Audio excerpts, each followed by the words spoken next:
Bonjour élèves de EB9. Dans cette vidéo, on va faire un rappel des actions mécaniques et forces que vous avez déjà vues en EB8. 1. Effet d'une action mécanique. La force est une action mécanique qui s'exerce par un corps qu'on appelle acteur sur un autre corps qu'on appelle receveur. La force est toute cause capable de mettre un corps en mouvement, modifier la direction du mouvement d'un corps, arrêter un corps en mouvement et déformer un corps. Pour mesurer l'intensité d'une force, on utilise un dynamomètre. Dans le système international, l'unité de la force est le newton de symbole N. 2. Caractéristiques d'une force. Toute force se caractérise par un point d'application, c'est le point où s'applique la force. Une direction, c'est la ligne d'action de la force. Elle peut être horizontale, verticale ou inclinée.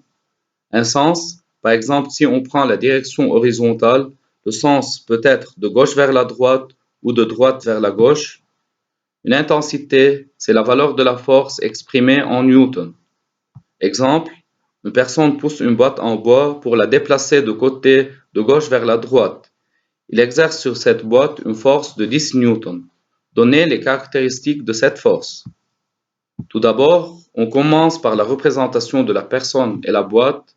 Voici la force F appliquée par la personne sur la boîte qui est de direction horizontale de gauche vers la droite. Les caractéristiques de la force sont le point d'application, c'est le point de contact entre la personne et la boîte. La direction est horizontale, le sens vers la droite, intensité 10 newtons. 3. Représentation d'une force.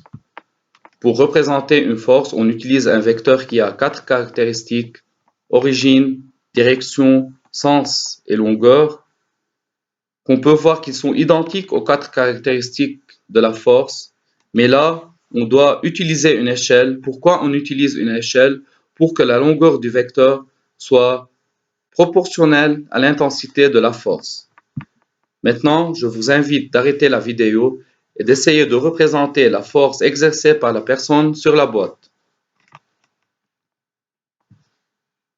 Pour représenter la force, on commence tout d'abord par prendre comme échelle que 1 cm représente 5 newtons. Pour calculer la longueur du vecteur, on utilise la règle de proportionnalité.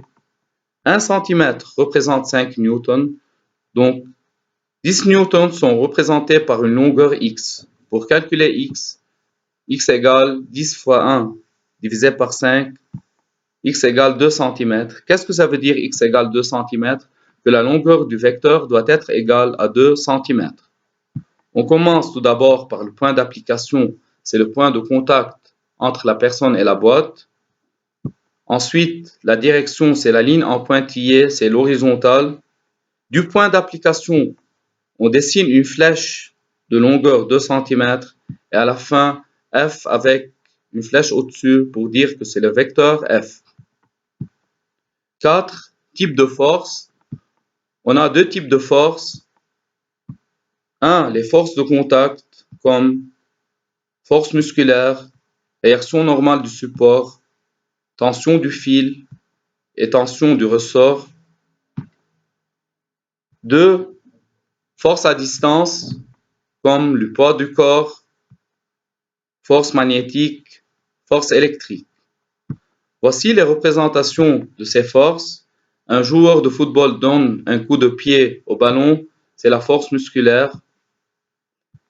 Voici la réaction normale du support. Comme on remarque dans la figure, la réaction normale du support est toujours perpendiculaire au support, même si le support est incliné. La tension du fil, elle est toujours suivant la direction du fil. Tension du ressort. Ce sont les forces de contact. Maintenant, on passe aux forces à distance. Le poids du corps, qui est toujours vertical vers le bas, même si le corps est incliné. Pour calculer le poids du corps, on utilise la formule P égale M fois G, M en kilogrammes et G en newton par kilogramme. Sur Terre, G égale à 10 newtons par kilogramme. Ensuite, la force magnétique. Deuxièmement, s'attire si le pôle sud de l'un est en face du pôle nord de l'autre. Il se repousse si le pôle nord est en face du pôle nord ou le pôle sud est en face du pôle sud. Enfin, la force électrique. Voici une tige en verre électrisé. Elle peut attirer des morceaux de papier. C'est la force électrique. Merci pour votre attention. Dans les vidéos qui suivent, on va voir le principe d'équilibre d'un corps et la loi de Hooke.